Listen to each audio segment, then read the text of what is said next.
Yo guys, so sa everyone, Bads Velocity X at syempre, bago po tayo mag-start in 3, 2, 1, let's go Pokemon! Okay guys, so for today's video, meron po tayong i-unbox dahil meron po tayong in-order through online. It's the first time ko po nag-order dito and dumating na po ngayong araw na ito. Okay, so ito na po guys, may pinadala via LBC at syempre in-order natin to sa Flip Drip. Okay, so titingnan natin guys kung legit po ba yung shop na yon or hindi. So let's go guys, open na po natin to.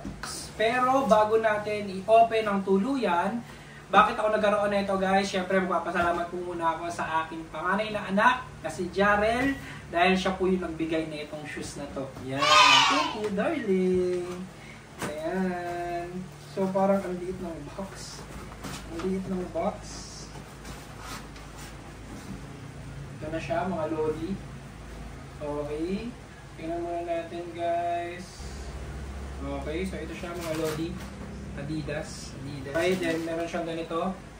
Then ito na siya mga lodi cakes. Ayan. Sakto naman yung dumating. Pero sabi ko 9.5. So parang mali yung size na binigay sa atin. Try natin i-fit. Hope mag-fit sa atin itong shoes na to. Ayan, simple lang siya mga lodi cakes. Okay naman siya. Ayan, kasya naman. So good tayo dito. So good tayo mga lodi sa shoes na to. Ayan, ito siya.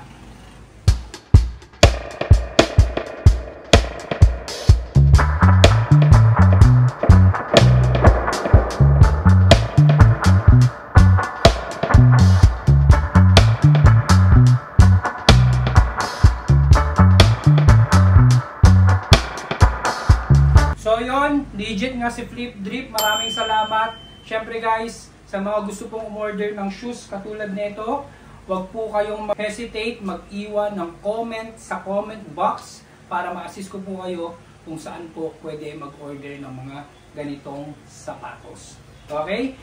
Sa mga nandito guys, don't forget to like, subscribe, and hit the betlog bell. At syempre guys, sa ating page, don't forget to share, like, and syempre follow our page. And again guys, Bads Velocity X, peace out.